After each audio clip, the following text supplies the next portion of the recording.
Welcome to the Late Fragments podcast, in which I discuss money, politics, sex and religion with remarkable octogenarians. In this episode, I'll be talking to Colin Thubron. Regularly described as Britain's greatest travel writer, he spent the last 6 decades helping shape Western visions of unreachable places.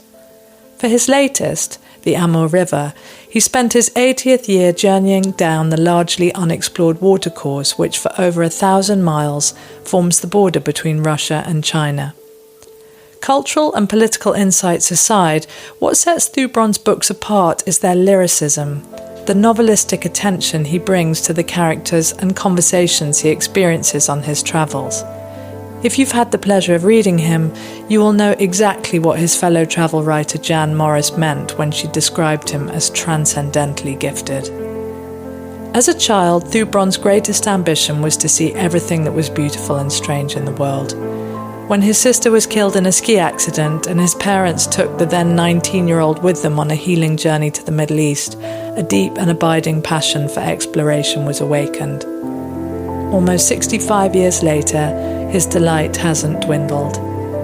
Age must have slowed me up in certain ways, but I'm not conscious of it, the 84-year-old says.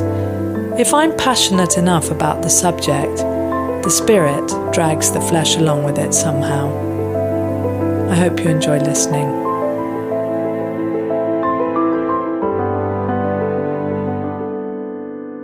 Colin Thubron, welcome to Late Fragments. Let's start with money. I'm interested to know, as a child, what your relationship was with money. I'm always grateful for the fact that my parents never really talked about money. They were reasonably well off. They certainly weren't rich. My father was an army officer, senior army officer. They had a nice house, but I never felt that they were short of money, or they think they were actually from time to time, or at least thinking about it. But they never spoke about it in front of me.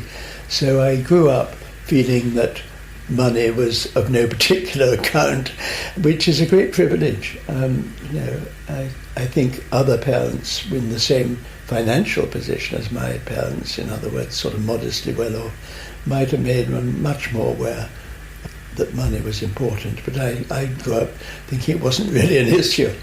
I had to think about money myself thereafter, particularly at the beginning of my career when I wasn't making much money and having to do some sort of what you might call hack work to get by. But I didn't. It didn't often trouble me. I wanted to be close to books. That was my primary object. I wanted to be a writer from a very young age. I imagined myself being a poet, and I wrote reams of rather bad poetry. And I thought that I would become a writer by some magical process. I was just 19, didn't go to university, and I went into publishing because I thought if I can't be a writer, at least I'll be close to books and to writing. It was very ill paid, but I somehow scrabbled by. So you were 19 years old and living in London, but money wasn't, you were earning money. I imagine that it was easier then to live comfortably on not too much money. Not very comfortably. I remember walking around London because I wouldn't afford a cab, and doing sort of minimal things. If I went to the theatre, it would be cheap seats and so on. And I didn't eat very well at all. And I was living in accommodation in Gower Street, where there was an enormous number of cheap hotels. I think we paid 15 shillings for the week or something like that. Perhaps I got that wrong. So it was frugal living, but it was exciting. You lost your sister at around that age, I believe. Yes. And that propelled you into your career as a travel writer indirectly, because a holiday that you went on with your parents ended up with you going to Damascus for the first time. Is that true? That's right, yes. They took this very ambitious tour, as it was then, in a caravan, a motorized caravan. And we went down to Egypt, via Turkey, Lebanon, Syria. It seems incredible now, Jordan, that things you can't do. And on the way we went through Damascus. I didn't even know what a mosque was. I didn't know what Islam was. And I got fascinated by the inland cities of Syria, Aleppo and Damascus in particular. They seemed sort of hidden. They were magic. I didn't understand them. You'd walk down these little alleys in the old quarter of Damascus and look through a window and there'd be a marble and basalt paved courtyard and a fountain dripping somewhere and some lemon trees, and it was ancient architecture really. And I felt this is an extraordinary world. I felt very romantic about it, and this then I knew that this was a natural place to return to when eventually I could. Did you know you wanted to write specifically about travel then, or was that something that happened more gradually? It's interesting how that sort of thing develops. I first wanted to, write travel because that excited me, but also novels, and that came much later. So first it was Damascus when I eventually got out of publishing, and that was, as all one's first books are, a tremendous bit of delight really. I love the city. I went back only 2 or 3 years ago, managed to get back momentarily and found it very much the same architecturally, the people quite different, changed, the hospitality gone, but that lovely city itself was still virtually intact. And it was once the book was published that you jumped tracks entirely, career-wise? It was before, really. I'd made the commitment. I went to live in Damascus with an Arab family on the street called Straight, where St. Paul was supposedly cured of blindness. I paid a pittance. It was terribly cheap. We could live in Syria in those days for almost nothing. It was a high time for me. It was marvellous. And so you very quickly earned a living from your passion, which is a great privilege. Only intermittent. I mean, my next book was on the Lebanon, which was published the year after Damascus and then Jerusalem. And while I was publishing it with that intensity, those first 3 books on the Middle East, it was okay financially. But later I wanted to start writing a novel, and I was doing other journeys in between on a shoestring, went across Asia in a way that one can't now by car, through Afghanistan, Iran, Kashmir and so on. So I was quite ambitiously travelling just for the delight of it. It's hard to tell looking back what my parents exactly thought of this activity. My mother, I think, was fine with it. Her ancestry, her maiden name was Dryden, and she was of the family of John Dryden, the first poet laureate. She exulted in this, thought I had the same talents, which are entirely different from John Dryden, actually, in my case.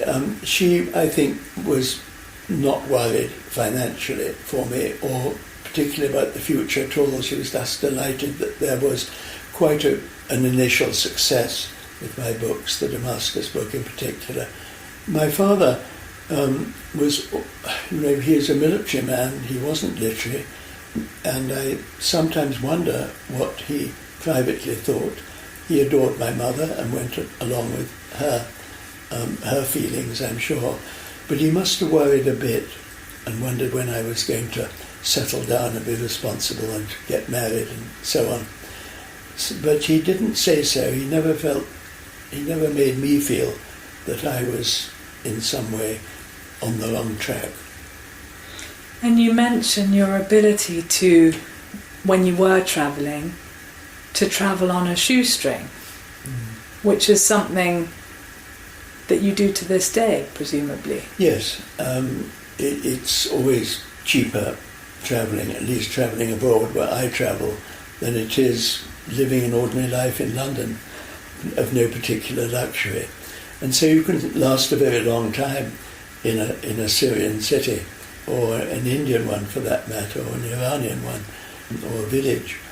You can exist on nothing almost forever. Does it make you more vulnerable travelling with cash? Yes. it does. And I've always kept the cash in different parts of my rucksack or my body. And so if one lot gets pinched, you'll have something to fall back on.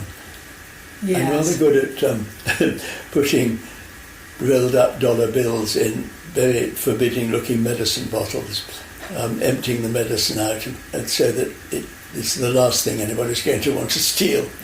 But I've been lucky that way. I mean, I could easily have fallen foul of a bad mugging, say. But you never have? I never have. I've never been badly mugged. Yeah. You can live in what might seem like almost deprivation to other people when you're travelling. I mean, it really is the bare basics. Can you tell me what you take? Sort of the clothes you're standing up in? Yes, virtually. In a way, the excitement around you makes you not worry about these things much. Before I go, I lay out everything I'm going to need, and I say, do I really want this? Do I really want that? The answer is almost always no. Maybe one change of clothes, and I guess a sort of layering so that you're able to put on 3 pullovers if you have to. And that's about it. I don't take books, they weigh too much. I take language manuals because I'm usually trying to improve Russian or Mandarin or whatever I'm trying to talk where I am. And that's really it. There's a point in the Amur River, your latest book, which is extraordinary, in which you travel along the little known to lots of people Amur River, between the 1,000-mile river between Russia and China. And at a point at the beginning of the book, your life is almost saved by the fact that you're wearing a very cheap pair, you said, of trainers. Yes. Well, my feet were mud-clogged in the stirrup, and it was so about ill-fitting my trainer that my foot slipped quite easily out of it. The horse went off on its own. Otherwise, I would have been in worse trouble than I was. Although you did break your ankle. Yes, and a couple of ribs, because the horse fell several times and rolled. They weren't used to this marshland. They were Mongolian horses, used to the hard steppe. But in this area of Mongolia, which is the source land of the Amur River, there'd been heavy monsoons, and it was very treacherous, and they panicked. And you were advised before you set off that seasonally and conditionally it wasn't optimal. Right. We were almost forbidden to go by the rangers at the mouth of this reserve. It's a 5,000-mile forbidden area by the Russian border, and the ranger said we absolve ourselves of any responsibility for us, got us to sign documents which made them blameless, and went in with a couple of horsemen and a guide. I had got permission in the Mongolian capital, but the rangers just thought they would be going to be in trouble if anything happened to us, which in a way it nearly did. The land was awful. It was deep swamp. And of course there was, I imagine, always a part of you that the more awful it is, the better the story. Yes, there's always that. It's as if there are two of you going. There's the one who's having an awful time, and the one who's sitting on his shoulder that's going to write about it. And just as you're being mugged or falling into a swamp and having a lousy moment, the one who's writing about it is jumping up and down with excitement, saying, I'm going to write about it, this is good copy. It makes you travel in a very different way. It is as if you're a little bit dissociated from yourself in a way. You're watching yourself going, you're seeing what's going to happen, and it makes you do things that you'd never normally do for pleasure or for interest even. You do it because you're going to write about it, and because it's perhaps part of the personality of the culture that you're in, of the country that you're in. And so to refuse to go, say, to that dicey village or this difficult terrain seems to be a sort of betrayal of your subject, rather. You've got to do it in order to give what seems momentarily to be a balanced picture of where you are. We live in such a commercialised world here in the West. Mm. How do you mentally make the leap from a man who lives in Holland Park when he's here to a man who lives free of financial concerns when he's there? I never think about it very much. What you have to do is make the leap to understanding what the people you're travelling amongst are feeling and suffering. They don't know about you, of course, and they probably think that if you're travelling poorly, that you're not rich at all. By their standards, I am. And so they would be surprised if they were to come back to my flat in Holland Park and find it to be rather comfortable. Does one conclude that money matters or not at all? Money matters. It does matter. It's no good saying that to a Pakistani villager that it doesn't matter. They know it matters quite profoundly. It may matter less than we think in terms of our happiness. I think we all know people who are rich and miserable and people who are poor and happy. But for people in the sort of straits that so many of those I travel amongst have to endure, then money matters.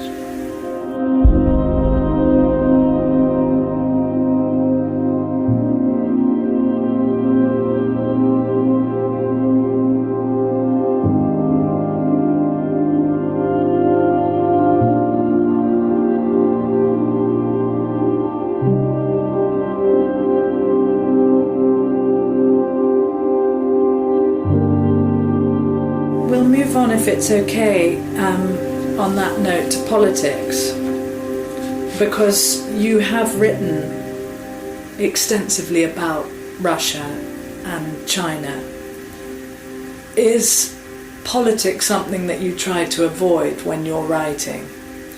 I haven't felt comfortable writing about politics. For one thing, it's very changeable, and in a short while it'll be outdated. What is less likely to be outdated is the lives of ordinary people. Then that's the value, I think, of what I do, if it has value. It's more that, not specifically politics. With the Amur River, of course, you get Chinese and Russians meeting one another on the ground, and this is the only place where it happens. Beijing and Moscow may talk to one another in one way, but actual Russians and actual Chinese, when they encounter one another, is a different story. And that, of course, is intensely interesting. It's a relationship, certainly in the book, of mutual distrust. Yes, particularly on the Russian side. The Russians feel, of course, threatened by the Chinese. Not in any immediate way. Most of them don't feel that Chinese come marching over and subsume them tomorrow. But there's a general feeling that they can't be trusted and that they have, as the Russians say, closed hearts. How do you view the future relationship between these two superpowers? I suppose it's impossible to predict, isn't it? It's impossible to predict. I can only say that if they have a unifying motive, it's antagonism to the West. Are you politically engaged as a person? Is politics something that enters your everyday world? I'm ashamed to say not domestic politics.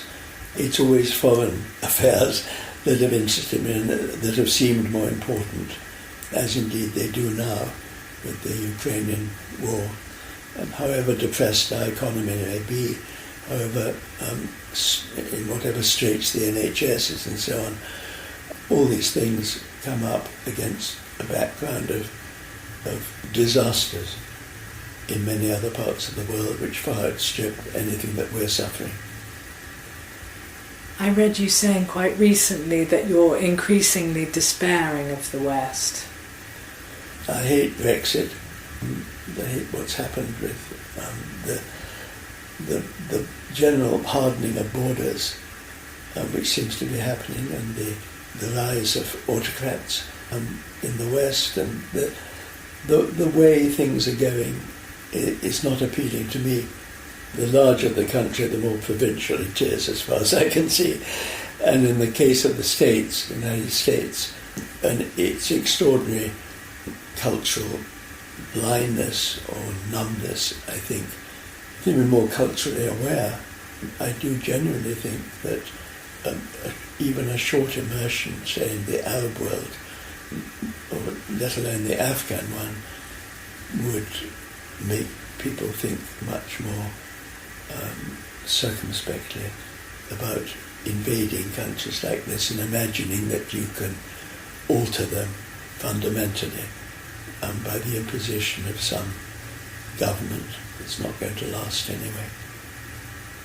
What would you say, what would your reply be to someone that might say that travel writing is a neo-colonial act? I can sympathise with the point of view, and I can see it, and it's certainly arisen quite forcibly in academia largely. But I think the idea that as a single white male from a privileged country, that you're in some way imposing yourself seems badly mistaken. If you regard all human contact as being a matter of a power balance, then any human relationship descends into paranoia. You can't do it. In our world in particular, it's important that people travel and understand one another. I'm not talking about the package holiday, let alone a business trip, and certainly not about the internet, which gives the illusion of travel sometimes. I'm talking about serious encounters with another culture or country, which may take months. And I think in the end that if we are to say that human understanding is of real importance, then nobody should be inhibited from that sort of serious travel. I think lots of people, because of the internet, you're right, a lot of people think they can journey when actually they're going nowhere. Yes, you're not exposed, you're not vulnerable, you don't get the real smell and feel of a place by looking at a screen. If you go on guarding yourself against hurt, then there's no openness of mind or heart. I always travel alone. I think if you travel with somebody from your own culture, you create a kind of bubble of Westernness together and validate your own ideas and values together in that sort of safety bubble.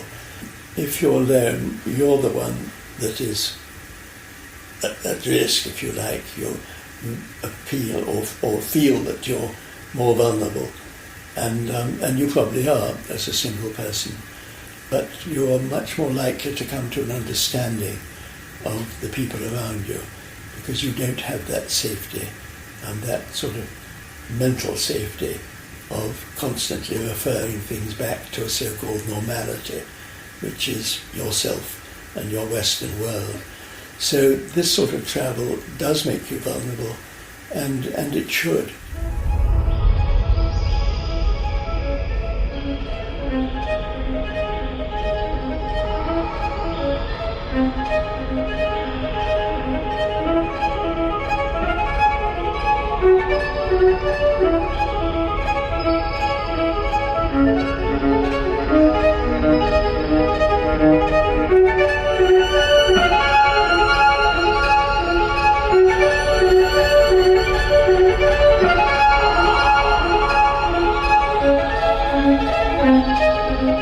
You got married at 71, yes. I believe, which is pretty late in life. Was that because I've heard you describe previously thinking of marriage as a sort of cul-de-sac, the end of adventure?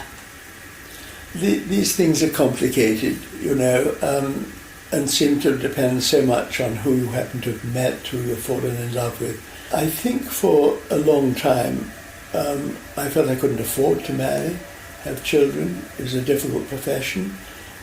It takes a long time to write a book, and particularly a travel book, and to be not earning for, say, 3 years in the course of writing a travel book might be disastrous. So that was an element. I wouldn't say it was the primary reason for my not marrying. That was not so sort of conscious. It was who I met up to a point. I think I fell very much in love with a woman that did not want to marry me or eventually anybody else. I think I felt very secure in myself. I never felt that I needed anybody in the way that so many people do. There wasn't that active need to fill a loneliness. And I never felt very conventional about it. I realised I was different from almost everyone else. All my friends were getting married. But it didn't particularly impinge on me. I wasn't concerned. It became part of one's identity almost that you were a single travel writer. And the travel writer and the singleness seemed to be quite a natural combination. And then what changed? What changed was really, it was meeting my wife, really. Although we were only married in 1971, we've been an item, as I think the Americans say, for over 25 years. We've been together. She was working in the States. She's a professor of English literature. And so there was a lot of commuting going on. That's fundamentally what changed. And when you go away on your trips, you don't even take a mobile phone. There are very sort of romantic moments in the book where you snatch a brief conversation. Yes. I don't like the idea of the mobile being there, likely to ring at any moment. It would all be turned off if I had one. And I've never travelled with any sort of contact with the world back in London. And that's a definite decision, for the feeling that you've cut yourself loose entirely, that you're no longer tethered. And the more you love somebody, the more that would be likely to impinge on your journey. And even this last journey, I borrowed a mobile phone once or twice to reassure my wife that I was still alive, but really at about 3-week intervals perhaps I was able to talk to her. And it was a bit rough on her, but she understands that need, and just says, think about the journey, don't think about me, think about the journey. So I have full backing there.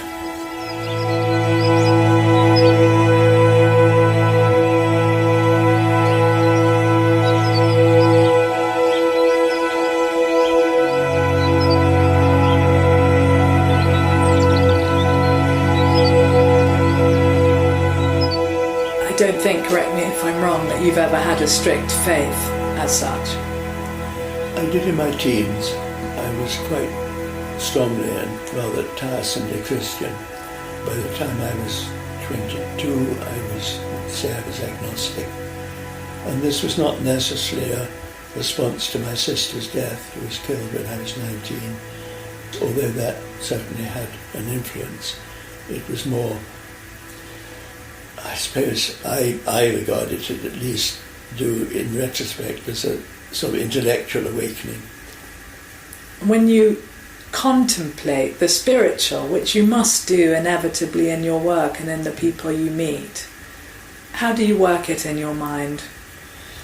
I'm always interested in other people's faith. I think that has been left to me. It always has engaged me as a travel writer. If I find somebody is a fervent, say, Orthodox Christian, as in some parts of Syria, or Muslim or Hindu, For myself, it doesn't change my own attitudes to religion or to faith. I think it's part of a fascination. One thing in general about my sort of travelling is you meet so many people of so many different faiths, whether it's Islamic or in this instance Hindu and Buddhist, and various denominations of Christian in the Middle East. And it certainly doesn't help you select one above the other. You simply find that people are maybe fervent in their belief that one is right and the others are wrong. You were 80 when you were... Did you have your 80th birthday on your Amur trip? Just after. I'd just come back. I mean, it is a remarkable age to be doing what you're doing, but I'm aware that you don't necessarily think that. No, it didn't particularly occur to me. I think younger people look at old people like me thinking how extraordinary, and that you must in a way be very much changed and maybe contemplating your end and so on. You're not. I mean, I'm not. One's always thinking about the next thing, what's ahead, or the next project. And I was certainly like that up to the age of 80. Where am I going next was certainly a question.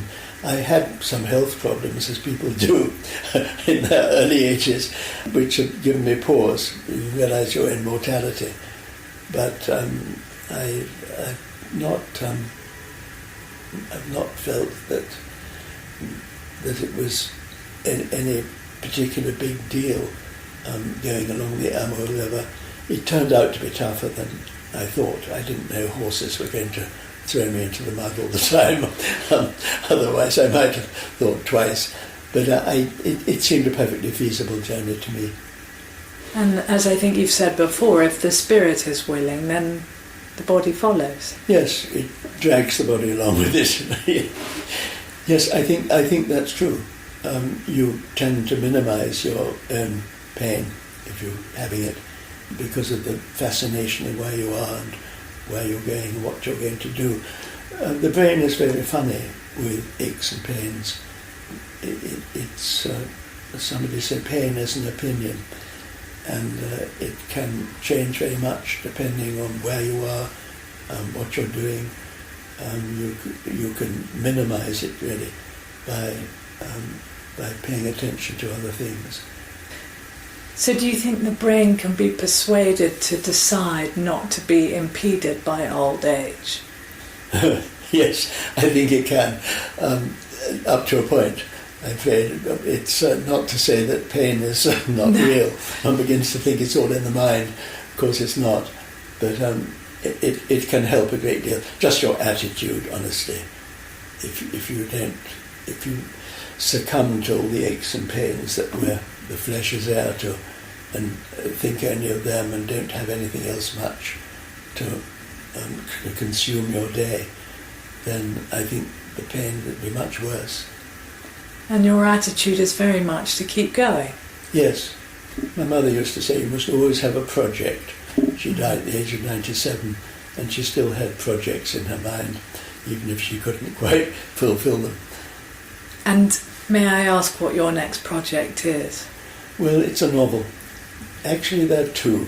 The novel is just a glimmer in my head, which is how novels begin, but which I'm hoping to be able to get to fairly soon.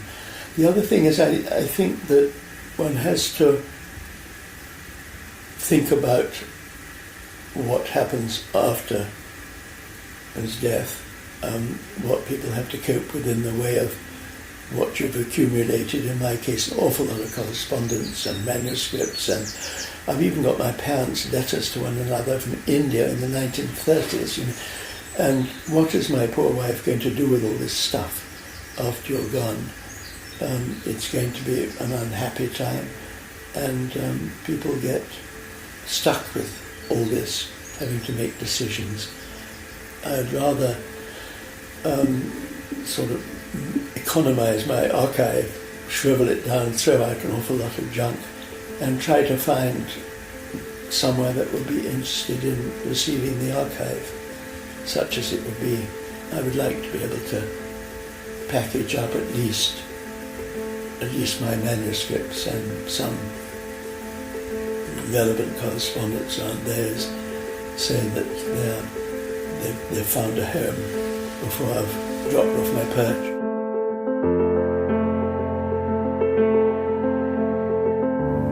Thank you for listening to the Late Fragments podcast. If you like what you heard and would like to hear more, please subscribe on your podcast app of choice. In the next episode, I will be talking to the former Labour Party leader Neil Kinnock about working class values, faith in humanity, and that election defeat. In the meantime, my thanks to Harry Dundas for the sound production and original score. Until next time, goodbye.